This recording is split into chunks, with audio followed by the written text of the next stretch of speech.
Os pioneiros da animação brasileira ficaram esquecidos no tempo e grande parte de seu trabalho se perdeu. No começo do século XX, nossas primeiras animações eram realizadas por cartunistas que experimentavam dar movimento aos personagens dos quadrinhos. O primeiro desenho animado brasileiro foi Kaiser, realizado pelo carioca Álvaro Marins em 1917.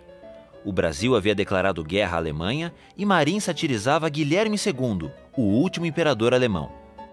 Álvaro Marins ilustrou jornais durante 40 anos, mas de seu filme sobrou apenas um fotograma.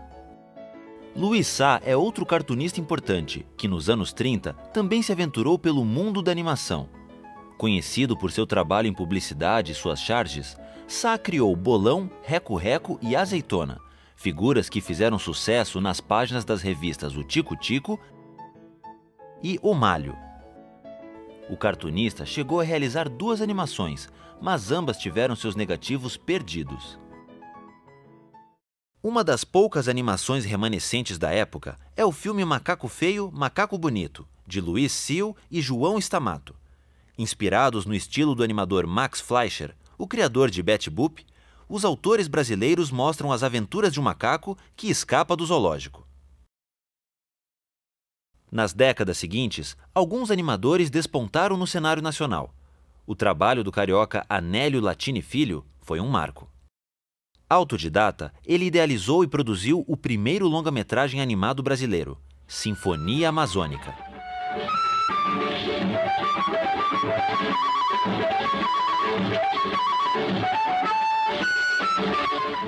Latini se inspirou no folclore da região norte para contar como surgiram a floresta, os animais e o próprio rio Amazonas. A trilha original contou com a participação de músicos como Altamiro Carrilho.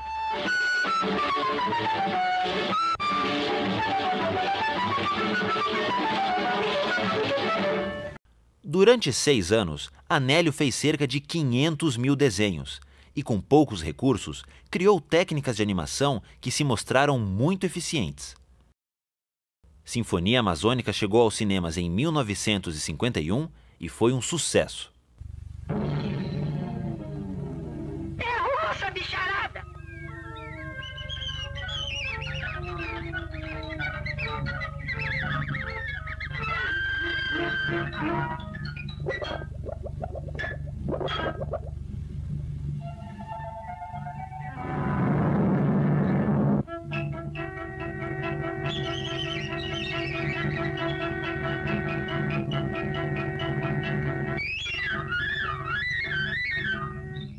Nos anos 60, a animação passou a ter presença constante na publicidade brasileira. Quem bate? É o frio. Não adianta bater, eu não deixo você entrar. As casas pernambucanas é que vão aquecer o meu lar. Vou comprar flanelas, lãs e cobertores. Eu vou comprar nas casas pernambucanas e nem vou sentir o inverno passar. Entre os primeiros profissionais especializados está Ipê Nakashima. Chargista no Japão, ele começou a trabalhar com animação publicitária logo que chegou ao Brasil e, em 1972, estreou nos cinemas como diretor de Piconzé, o primeiro desenho animado a cores feito no país. Legal, só falta o outro pé. Ei, o que é, Chicão? Tá apertado? Puxa a bota. É uma piranha! Nos anos 80, os recursos da computação gráfica deram um novo impulso à animação no mundo. Mas no Brasil, as novas tecnologias chegaram tarde demais devido à política protecionista que inviabilizava as importações. Talentos nacionais não faltavam, como Clóvis Vieira, que produziu Cassiopeia, o primeiro longa animado feito totalmente em computação gráfica. Aí, galera! Gente, people, população, querem uma mãozinha aí? Leonardo? Leonardo? Quem é Leonardo? Leonardo? Viva! Yeah! Mas ainda por muito tempo, a animação continuou a ser uma atividade economicamente inviável por aqui. O curso desta história começou a mudar recentemente. Estima-se que nos últimos 2 anos, o Brasil vem produzindo uma média de 90 horas de animação por ano. Ainda é uma produção tímida, perto de países como a França, que realiza 260 horas de animação, ou o Canadá, com 380 horas anuais. Mas tem sido suficiente para que o país passe a ser visto no mercado internacional como um respeitado realizador. Naquele tempo, a cidade era uma coisica muito pequena. Hoje, também é brasileiro o maior festival de animação da América Latina, o Animamundi.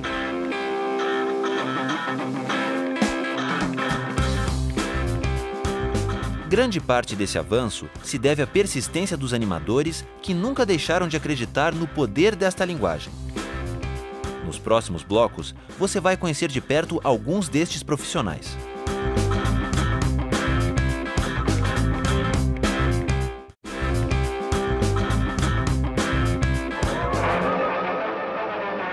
A relação entre a televisão brasileira e a animação é antiga.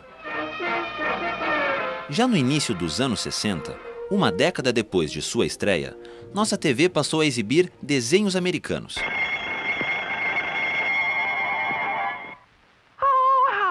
Morning already? E nunca mais parou.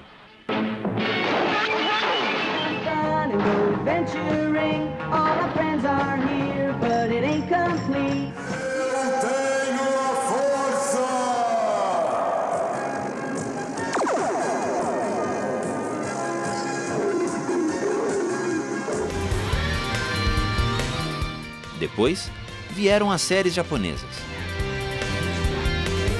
Os Digimon são demais. A principal razão para o domínio das animações estrangeiras em nossa programação é o modelo comercial. Como são vendidas para um grande número de países, essas produções chegam aqui por um preço imbatível.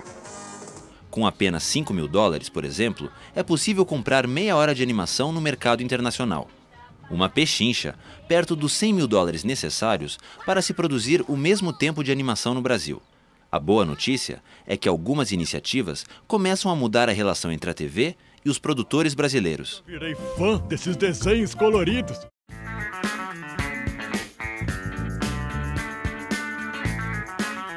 A gente começou a TV com 600 horas de arquivo, na verdade. A gente ia ficar...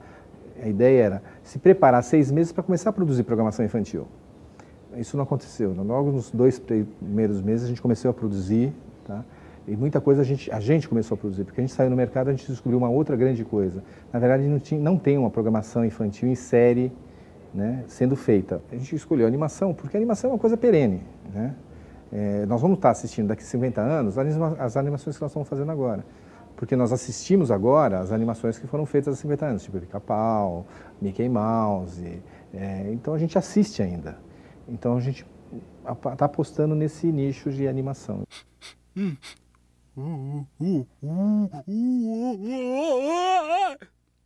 Ai, meu São Bernardo, mas o que será que eu fiz de errado? Eu só queria fazer um perfume que tivesse a minha cara. Eu acho que qualquer empresa nacional tem que fomentar a indústria nacional. Quer dizer, a gente tem que fazer heróis brasileiros para as crianças brasileiras. Porque a gente vai criar isso, é uma roda. Se começar a girar a roda, isso da animação vai virar os licenciamentos, vai ter caderno, vai ter mochilinha, vai ter... E assim vai girando e você cada vez vai ter mais animação. O maior patrimônio que acaba ficando são os personagens, né? Esse é o ativo. Por exemplo, uma TV que começou com alguns personagens que não eram de animação fixos, na verdade, o personagem mesmo, a gente tinha o Cocoricó e o pessoal do Castelo. Hoje a gente tem um casting de animação gigantesco.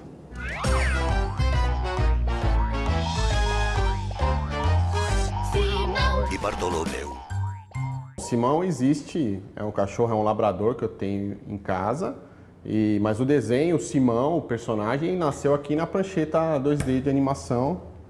E nasceu de um rabisco. Eu estava um dia sem inspiração e comecei a rabiscar, arriscar. E eu falei, poxa, eu preciso criar um personagem.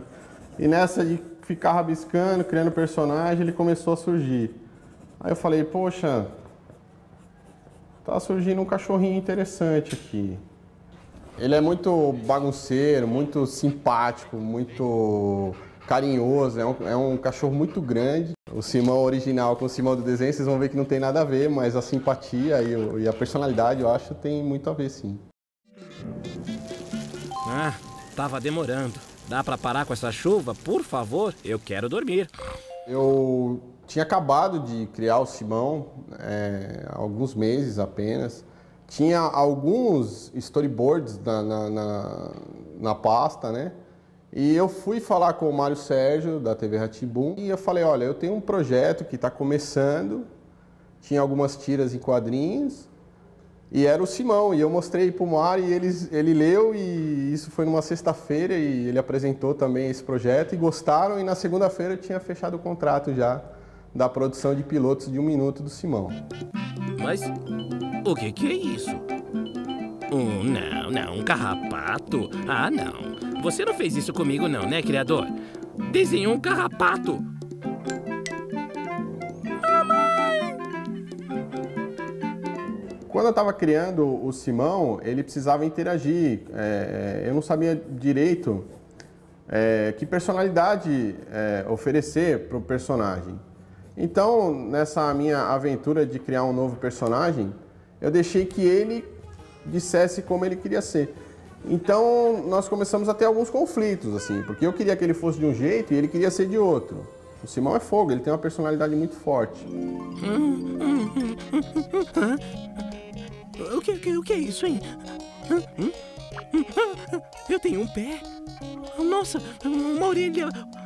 Ai, eu tenho outro pé. Nossa, puxa vida, como eu fiquei lindo.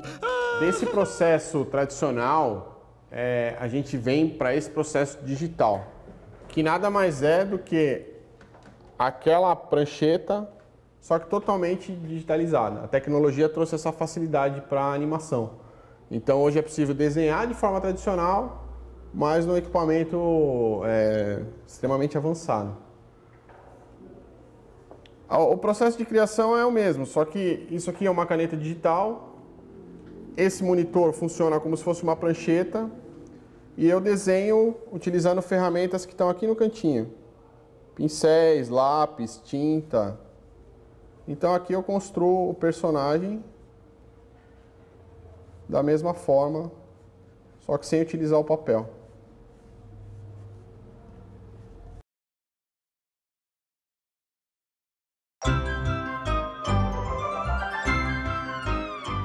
A criança, a princípio, ela não liga muito para a técnica usada, não, né? Ela vê se o visual é bonito, se é bacana, se a história é legal de se escutar, de assistir. Então, é isso que eles têm. Depois de saber que é papel, eles têm uma coisa que é do tipo, que legal, poxa, será que eu posso fazer em casa também essa história? Poxa, aquele papel igual eu tenho em casa, pô, é aquele papel que tem na papelaria. Como é que vira uma coisa tão bonita, né? O escaravelho para um tribunal. Ele seria julgado. Mas depois de ouvir toda a sua história e o que a águia havia feito com a pequena lebre, comadre do escaravelho, o rei dos deuses entendeu que a águia também não estava com a razão. Aqui no Papel das Histórias, eu recebo um roteiro. Esse roteiro que a Mariana Ferraz elaborou, eu faço uma decupagem dele. Eu quebro ele em partes e transformo cada parte desse roteiro numa cena. Que, por exemplo, eu estou fazendo a cena que é aqui no Macaco e o Leopardo, é a cena número 7, né? Então eu vou começar a terminar esse leopardo que vem a fazer essa cena 7. Então aqui no desenho eu faço ele num tamanho um pouco maior, né? E de uma forma que vai satisfazer eu fazer em papel, porque não é simplesmente desenhar, eu tenho que desenhar de uma maneira que eu consiga depois confeccionar esse personagem em papel. Depois que eu desenhei no papel, cada parte do personagem que eu passei para o papel colorido, eu vou recortando essa parte.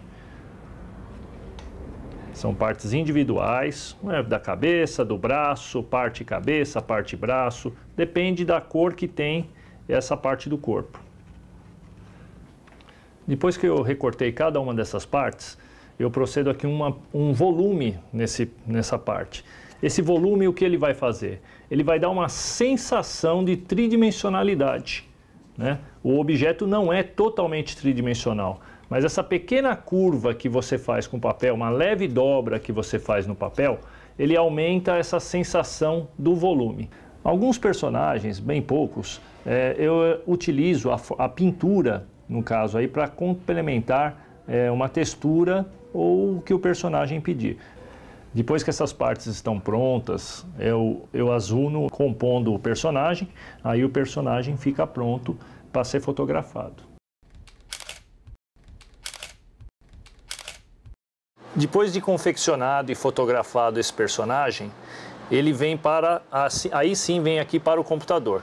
No computador, através de um programa de tratamento de imagem, eu vou eliminar este fundo que não interessa da fotografia e vou compor, né, na mesma cena ou em outra, agregar outros personagens e agregar cenários, que também foram construídos em papel.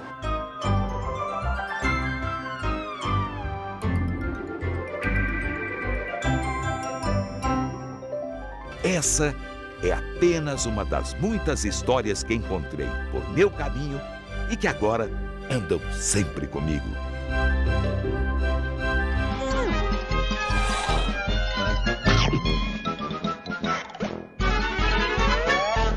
Olha, eu comecei aqui na TV Rá-Tim-Bum em 2006, então já faz 4 anos que eu estou aqui e era bem pequeno. Na verdade, a gente começou a fazer uma experimentação com animação, então era eu e mais uma pessoa só. E agora já cresceu bastante, assim, tem mais de 10 funcionários e a coisa vem dando muito certo. Eu faço um pouco de tudo, né? O processo de animação ele é bem complexo, assim, ele tem várias etapas. Primeiro a gente vê a necessidade de um programa, o que vai criar, qual tipo de programa, e aí com essa necessidade a gente propõe um personagem, um cenário, uma história.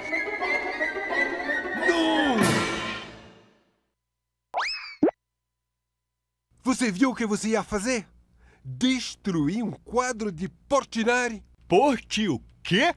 Na criação a gente começa pelo papel mesmo. Mesmo que a gente está trabalhando com software 3D, a gente começa a desenvolver os personagens ainda no papel. Terminando essa fase do papel, a gente vai para o software 3D, onde eu vou começar a modelagem do personagem 3D. Então a cara do software é essa daqui, ele tem todas essas vistas aqui para a gente poder trabalhar. No caso eu uso o 3D Max. Então o software 3D é um software onde a gente pode criar diversos tipos de objetos, como esfera, tudo com o volume que eu preciso. No caso com o personagem, eu preciso do desenho lá dentro do software. Então eu jogo o desenho, eu preciso de um desenho de vista frontal e um desenho de vista lateral, pelo menos. E aí eu começo a partir de um box mesmo, um simples box. Eu venho com a referência, então eu venho na minha vista lateral e eu começo a dar forma, aproximar da forma do desenho o mais próximo possível.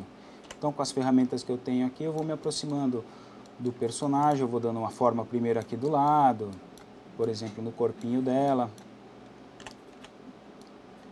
Aí eu vou aproximando e isso deixa de ser um box, né? No máximo, vou me aproximando o máximo que eu posso.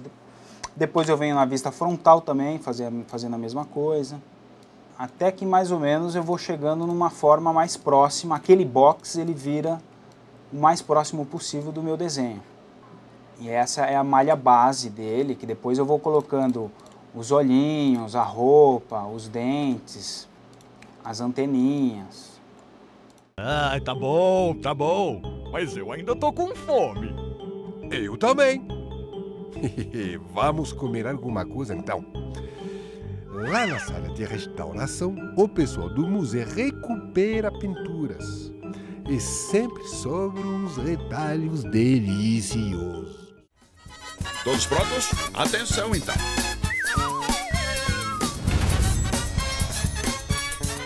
O Dr. Raio-X nasceu também de uma conversa que a gente teve sobre, poxa, como que a gente vai passar um conteúdo de ciências para a criança, né? E o corpo humano, ele é hiper legal. E pensando nisso, eu fiz esse argumentozinho do Dr. Raio-X, que é um doutor que tem uma máquina de raio-x, que estava quebrada, ele é meio cientista, ele vai lá, tenta consertar sozinho essa máquina de raio-x, e a máquina acaba tomando uma vida própria, e quando ele vai testar no melhor amigo dele, que é um garoto, ele simplesmente deixa invisível toda a parte viva, toda a parte de carne viva, e ele fica um esqueleto. Bom, tecnicamente, você não desapareceu. Algumas partes do seu corpo só estão invisíveis. Invisíveis? Mas e agora? A minha mãe vai morrer de susto. E como é que eu vou pra escola assim, hein? A voz do Dr. Rex é do Fulvio Stefanini, né?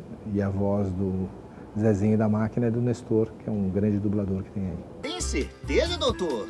Certeza absoluta, Zezinho. O texto é claro, né? O tom, a gente acha também, claro, uma coisa aqui, força um pouco mais ali, dá um pouco mais de importância a essa ou aquela frase, ou essa aquela palavra, mas não senti dificuldade, não, para fazer. O que a gente gosta, a gente sente menos dificuldade. Bem, Zezinho, você não é uma pilha de ossos. A rigor, você é um esqueleto. E qual a diferença? É muito importante a dose que você dá de entretenimento e a dose de educação. Porque se você ultrapassa qualquer uma das doses que você dê, você derruba seu programa, né? Ele vai ficar chato ou ele vai ficar completamente superficial. Atenção, unidade Trex, você está se dirigindo ao planeta Terra. Terra? Que nome esquisito. Será que não tem mar lá? Eu estava rascunhando, na verdade, uma ideia e me veio toda a ideia do Trax, inclusive o desenho do robô, né? As duas bolinhas, LC e tal.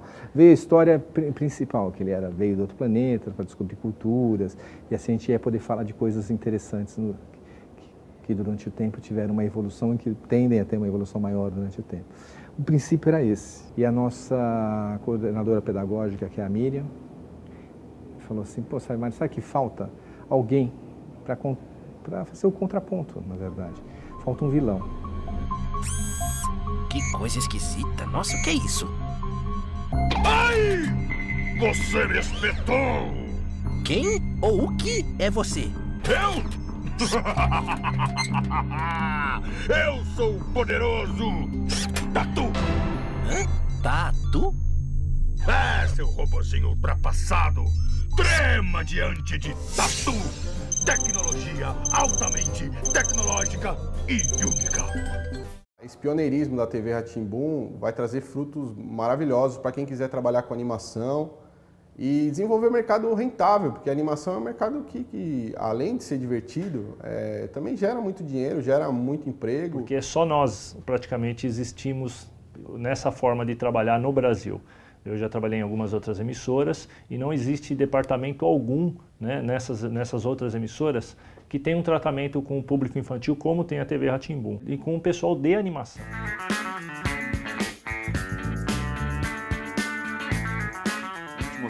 A TV Pinguim, no Brasil, era extremamente árido para animação. O que existia era uma prestação de serviço muito forte para a área de publicidade, mas a área de conteúdo em si quase não existia. A gente conseguia um diálogo maior com a TV pública, com as TVs educativas, e era um mercado muito restrito. O mercado internacional, então, era uma coisa muito distante nessa época.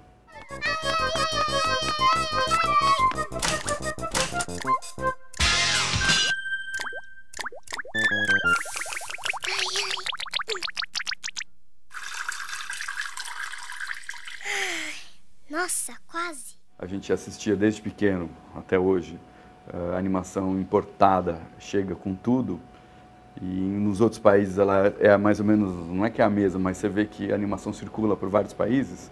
A gente queria participar disso, a gente achava que o Brasil tinha condição de ter uma série de animação que circulasse e que fosse exportada também. Era um desejo autoral de fazer um projeto nosso por um prazer de falar com as crianças. Vocês não querem banana de gelo? Eu não entendo. Como alguém pode não gostar de banana de gelo? No caso do peixonauta, eu desenhei assim, né, um peixe com uma roupa, com um escafandro, né?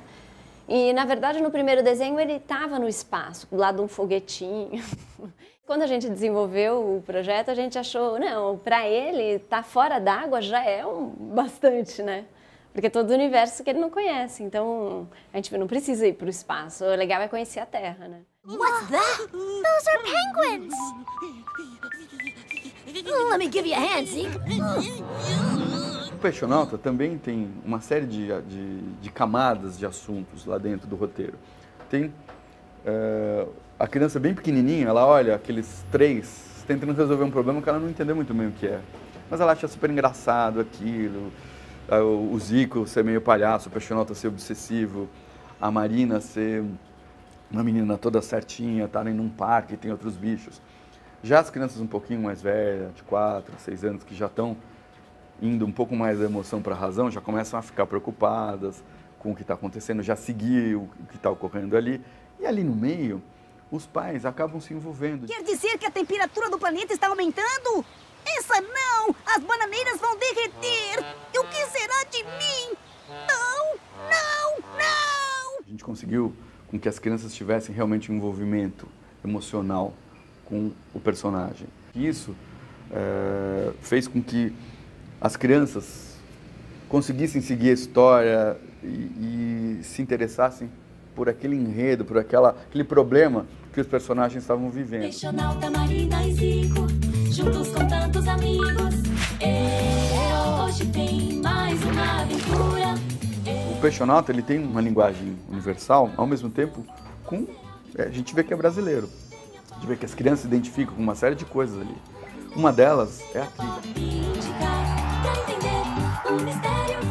O Tati é um dos maiores músicos do Brasil e ele teve a capacidade de fazer uma trilha super bacana, com instrumentos acústicos, com instrumentos brasileiros, com acordeon, que é uma coisa que você nunca vê. E nós, tem um código só com os brasileiros, que alguns temas folclóricos são colocados lá no fundo.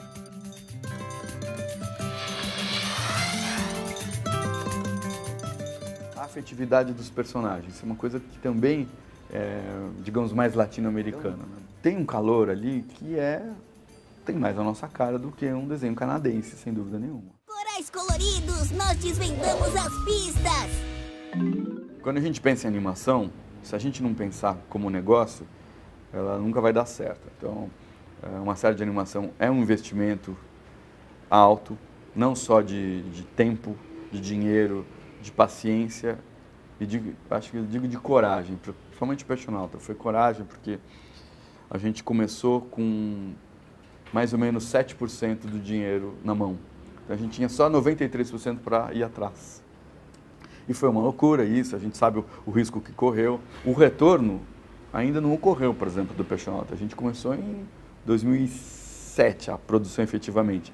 A 2005 a negociação. Então olha só, são 5 anos. Então, todo esse processo é muito lento, então você tem que ter todo um planejamento de fato. No meio desses anos surgiram outras oportunidades, surgiram novos editais dos governos estadual, federal e municipal de São Paulo, surgiu o BNDES, que foi peça fundamental, inclusive no Peixonauta. O BNDES abriu uma linha de financiamento para animação de TV, para coprodução internacional, que é o Procult Animação. Agora tem o fundo setorial, ou seja, é um assunto que está rodando o tempo inteiro, que o governo brasileiro, as autoridades entenderam que a atividade de animação é uma atividade econômica muito importante. Ela gera emprego, ela traz divisa, a gente está invertendo o fluxo de royalties, a gente está exportando marcas, está entrando no mercado internacional pela porta da frente. Temos outra missão!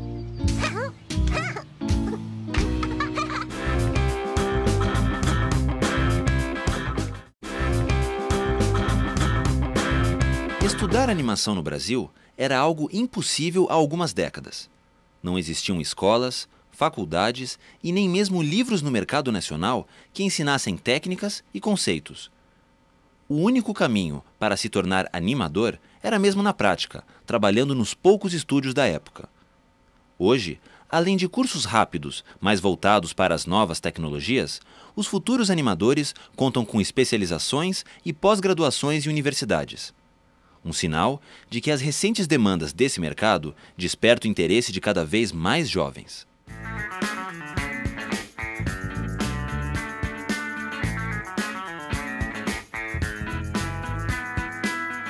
Foi através da graduação que a gente percebeu a demanda de pessoas querendo aprender animação. A partir daí começou a pensar a pós-graduação. A gente está no 7º ano da pós, que já formou pelo menos 140 pessoas. E eu sou muito otimista, porque dessas 140 pessoas eu tento acompanhar, pelo menos 30 ou 40 estão atuando realmente no mercado, estão ganhando prêmios. Então eu tenho recolhido algumas pequenas vitórias para um mercado que está iniciando ainda.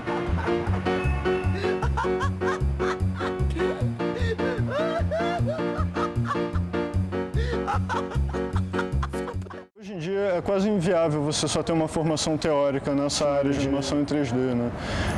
Quando você parte para a prática e você aprende através da aplicação prática, é extremamente mais eficiente, sabe? O NADA foi criado aqui dentro da PUC, tá? É o Núcleo de Arte Digital e Animação. Foi criado para desenvolver trabalhos para que os alunos pudessem se aperfeiçoar dentro da animação. A gente faz muito trabalho que já é pago, que eles se profissionalizam, e muitos trabalhos também que a gente já fez no NADA foram na área social. Nos formamos aqui na PUC em desenho industrial. E em 2005 a gente fez uma dupla em projeto na aula da Claudinha, e que nossa proposta foi fazer uma animação para o planetário. Então a gente criou os personagens, a história da nave, do jogo deles, de terem que lançar uma sonda no buraco negro, e depois todo o projeto desenvolveu a partir disso. Para a gente se movimentar, a gente precisa tirar uma carta. Tem todo tipo de carta, como cartas de planetas, naves, cartas de azar. O planetário, ele não é uma projeção tradicional, né, que a gente tem no cinema. O mais incrível é que você realmente tem que pensar não mais em nenhum storyboard, nenhum roteiro que seja pensado para um público que vai estar observando uma área, né, mas você vai estar pensando em uma situação em que o público vai estar podendo observar tudo à sua volta, né. É um projeto muito grande, são 30 minutos de filme, é para criança, sabe, responsabilidade, passar conteúdo para criança. O Motion Capture, na verdade, é um sistema que possibilita a gente a pegar movimentos que nós realizamos, né, atuações corporais, e passarmos esses dados para um personagem fictício tridimensional. No início do ano, né, do projeto, a gente ainda estava pensando em fazer toda a animação do modo tradicional 3D, né? Mas a possibilidade de utilizar esse equipamento foi um diferencial muito grande para a gente, sabe? E eu acho que o NADA, por estar na academia, ele também tenta resgatar a mesa de luz, resgatar o princípio da animação, para que a gente possa fazer trabalhos de ponta como esse do planetário.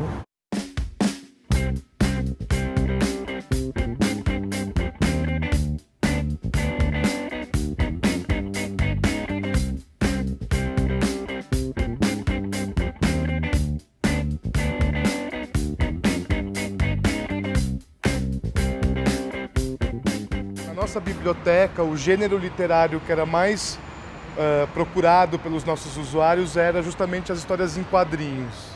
Além do interesse que a gente conseguia observar dos jovens pelo desenho nos espaços do CCJ, né? Foi quando então a gente recebeu uma proposta do Céu Delia, sugerindo a criação desse núcleo paulistano de animação, e a gente resolveu apostar e investir recursos para que esse programa pudesse se desenvolver. Grande parte das pessoas vem com expectativa profissional mesmo, né, de já conseguir um estágio ou de, justamente por estarmos usando um software profissional, de que poderia abrir portas para eles, mas outros simplesmente curtem animação, gostam de animação, não sabem ainda direito se vão ser animadores ou se poderiam se encaixar em alguma outra área do processo, mas existe uma curiosidade muito grande. O que eu acho muito legal com o público daqui, assim, eles não têm bloqueio quando eles estão aprendendo. Então, não é aquela coisa de você seguir as regras exatamente de um processo tradicional. Então, grande parte deles já traz alguma experiência de alguma outra atividade, às vezes até atividades aqui no CCJ mesmo, de trabalhar com grafite, por exemplo. A ideia é que o cara possa usar a animação como maneira de expressão, e aí ele poder traduzir um talento que ele tem em uma outra área, trazer isso para a animação. Acho que isso pode ser o grande diferencial do que a gente começa a criar aqui.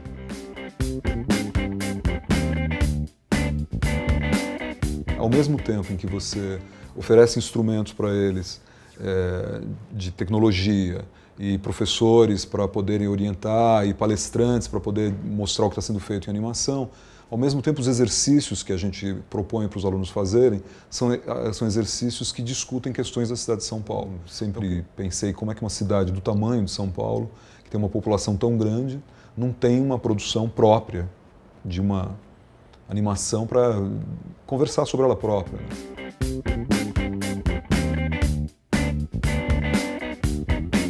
Eu conheci o CCJ e aí eu vi que tinha uma oficina de tumbum lá. E assim, nossa, tumbum é um programa que é muito difícil de você achar, um lugar que realmente ensina. A gente começa a desenhar desde pequeno, a gente nem lembra como acontece, mas isso vai acontecendo. E na hora que você vê, você está se divertindo com o desenho animado e já percebendo algumas questões assim que te instigam mais a entender movimento e como fazer isso. E na hora que você vê, você está desenhando já de forma mais animada, você já desenha personagens com movimento. Eu quero fazer as coisas se moverem, né? E dar uma alma para um desenho. É possível fazer desenho animado, né? A realidade do Brasil está mudando um pouco e tem outras realidades externas também que nós podemos correr atrás, mas o mais legal é isso, né? Você externa seus sentimentos também no desenho. Eu acho que essa possibilidade da animação foi a que mais seduziu, assim. Já se disse que a indústria global de animação movimenta 158 bilhões de dólares por ano. Mas não há, de fato, dados confiáveis sobre o setor. O que sabemos é que a animação é uma importante fonte geradora de recursos. E os brasileiros vislumbram uma participação maior nesse setor. Enquanto outros países emergentes, como a China e a Índia, oferecem apenas mão de obra barata, começamos a exportar conteúdo e criação. Uma mudança que traz novo impulso aos pioneiros do setor. Ces gnomes ont quelque chose à voir avec l'indice de la libellule?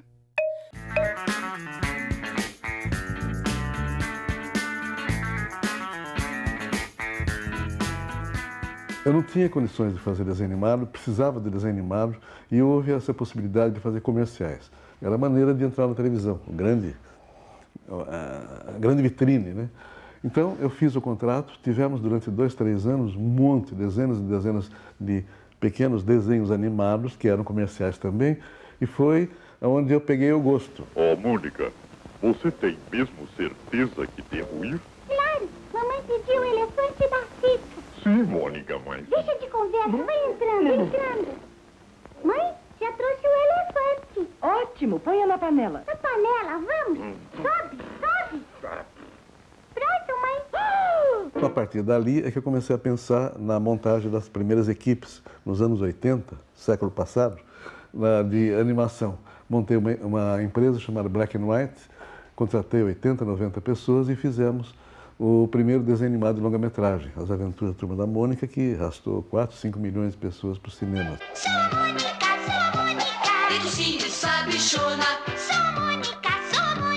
Tô teimosa e tô... O mundo está aberto para nós, então não é desanimar, não é porque antigamente aconteceu isso, havia uma lei que ia nos proibir de ter computadores na década de 90, 80, que atrasou 20 anos da nossa história de animação, e daí? Perdemos esse prazo, já passou, estamos no futuro, gente. Então é fazermos desenhos animados, é nos animarmos mesmo.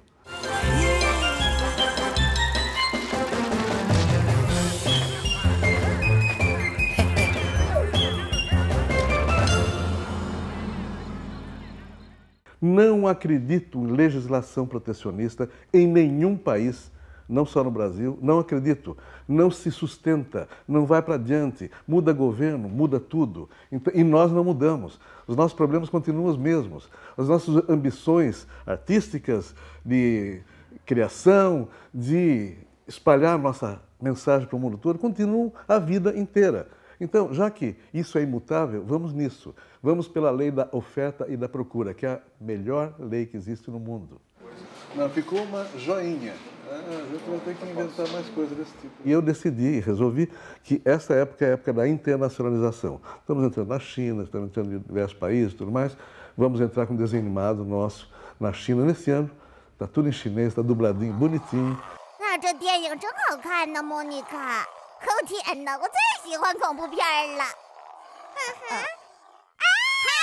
Mas, para isso, nós temos que ter produto. Temos que ter bastante desenho animado para atender a Cartoon, a Globo, as estações do exterior, a Rai, Due, que tem nosso filme também. Cadê o povo para fazer isso? Cadê os desenhistas? Cadê os animadores? Estão se formando nas universidades hoje. Não só nas universidades, estão nas casas, estudando nos computadores e criando coisas por conta própria, lindas. A mão de obra que está chegando tem outra linguagem, ela tem mais liberdade, ela está com novas ideias. Você tem que respeitar esses jovens. Às vezes, no alto da minha idade, eu falo, eu gostei, será que eu estou certo? Vamos ver a rapaziada o que acha, o público de hoje o que acha.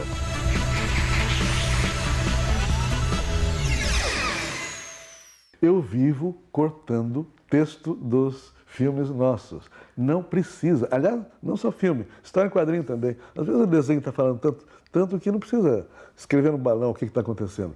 No desenho animado, mais ainda. E ainda, nós temos a vantagem do som. O som é 50% das sensações que você recebe no cinema, no desenho animado.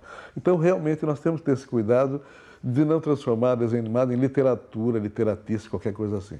Cascão! Perdeu a noção do perigo! Ai, não fui eu quem deu um nó nas orelhas do Sansão, Mônica. Ai, foi o Cebolinha. Com a internet e com a democratização da informação e da imagem, você não tem fronteira mais. Então você tem que fazer um produto brasileiro, mas ao mesmo tempo universal. Se é assim, é a gente negociar também universalmente. Vamos ver quem são os bons agentes, quem são os novos parceiros, quem são os investidores. É a gente se preparar para dividir o bolo. Então a gente não é dono, ninguém deve ser dono de nada, mas nós devemos ser donos do nosso nariz, do que a gente faz, para a gente ser respeitado. Eu quero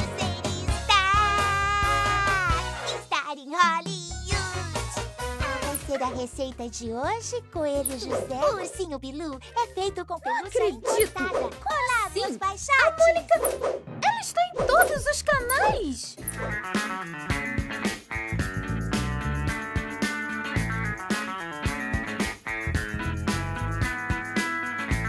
A gente tinha vivido um momento de euforia, né, no meio dos anos 80, e chegou aos anos 90, a gente teve um certo desânimo, né, com uma cena cultural aqui que foi um pouco devastada, né. Eu falava que era animador, 9 entre 10 pessoas me pediam cartão para, quando tivesse festa do filho, me convidar para fazer festa, né? Pensava que era animador de festa infantil. Ao mesmo tempo a gente vê que lá fora, né, os festivais que eu ainda visitava, a gente viu um renascimento da linguagem da animação, né, que aconteceu no final do século passado. E a gente viu o contraste, né? Aqui no Brasil, muito poucas oportunidades, e lá fora um monte de coisa surgindo, né? Renovando a animação, toda a informática, né? Que estava revolucionando a maneira de se fazer e distribuir a animação. E aí a gente teve a ideia de fazer um festival, nós quatro, eu, Aida, César e Lé, e levamos essa ideia lá para o Centro Cultural Banco do Brasil e ela foi acolhida. A gente tinha um plano de promover a animação no Brasil que começava desde o básico, que era mostrar que existia animação além da Disney e Hanna-Barbera, né? Que existia uma produção de animação que ia além até de animação para criança. Esse foi o primeiro objetivo do festival. Aí foi uma escala geométrica assim, de crescimento, né? A gente viu que no primeiro a gente viu que o público estava precisando de um evento desse.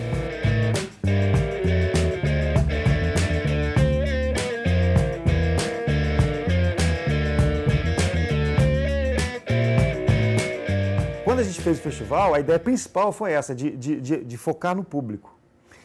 Então a gente provou que tinha público, e até hoje prova. O público do festival é um dos maiores do mundo. O festival, em termos de público, o Festival do Animamundi, em termos de público, se não for o maior festival de animação do mundo em termos de público, é um dos maiores, certamente, né? Isso comprova assim, a quantidade, o mercado que tem para animação.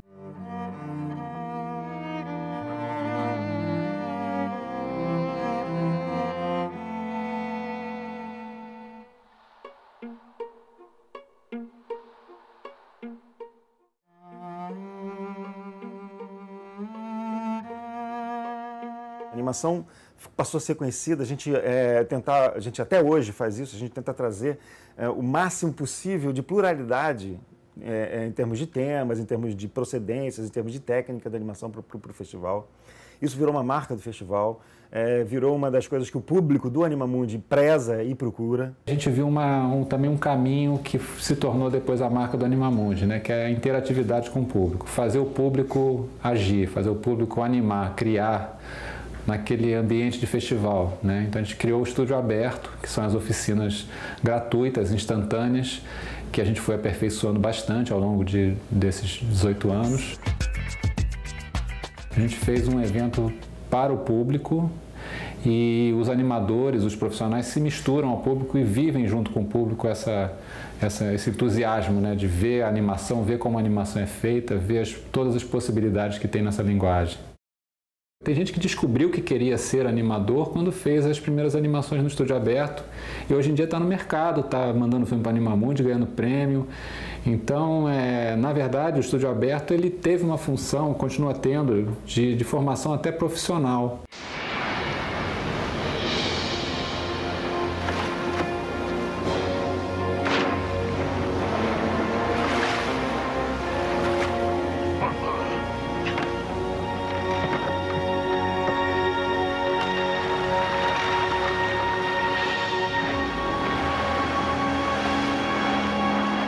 Depois de se ter determinado ponto, passou a ser importante estabelecer, valorizar a produção nacional. Então a gente começou a fazer uma sessão especial para filmes nacionais. Eu sempre falo brincando que a gente fez o festival em causa própria, mas eu acho que isso na verdade torna a coisa legítima, porque nós 4 somos animadores, né? A gente sentia a necessidade de promover a animação no Brasil, até porque era para a gente trabalhar, para a gente conseguir produzir o nosso trabalho, né? Os nossos filmes passavam fora do Brasil, a gente participava em festivais fora do Brasil, mas aqui dentro ninguém conhecia o trabalho da gente. Então era importante a gente estabelecer no Brasil uma produção constante.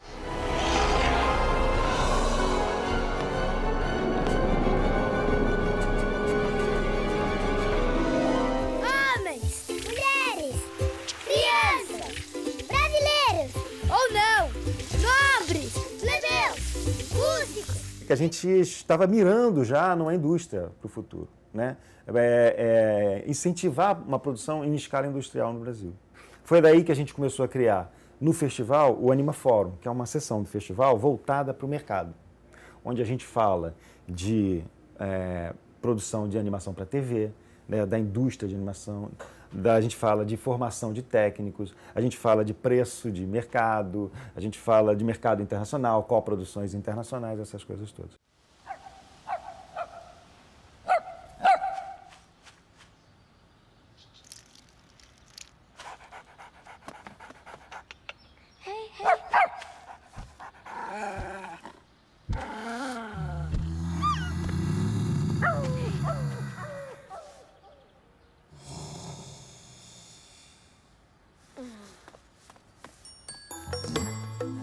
Wenn deine Mutter sich in ein Biest verwandelt hat, ist vieles anders.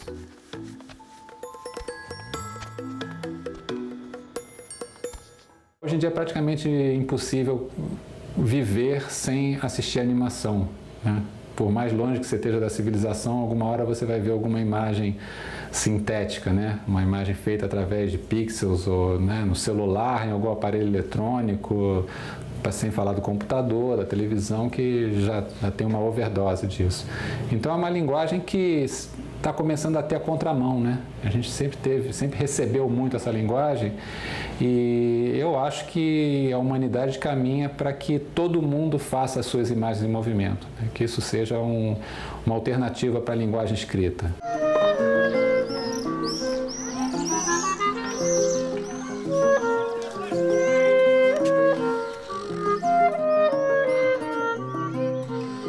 A animação, ela intrinsecamente é uma síntese de movimento, né?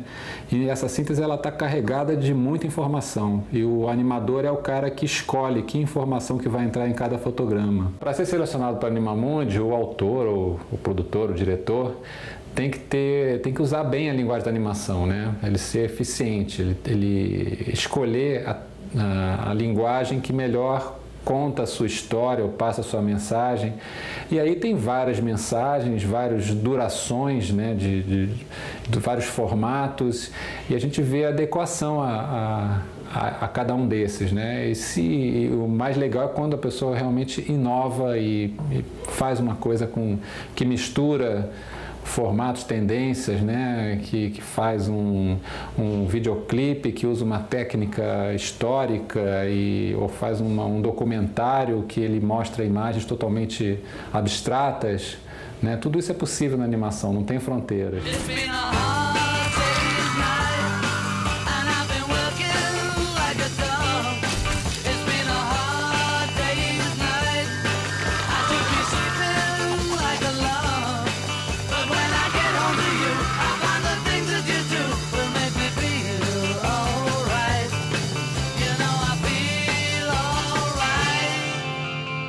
Animar para mim é você achar que esses personagens praticamente existem de fato. Para mim é isso, é você estudar a respeito da ilusão, entender o que é a ilusão. Mas acho que é isso que é legal, né? Você pode inventar algumas coisas que o mundo não faz, né? Então é essa coisa de brincar de Deus mesmo. É isso que é animar, se tornar um especialista em ilusão.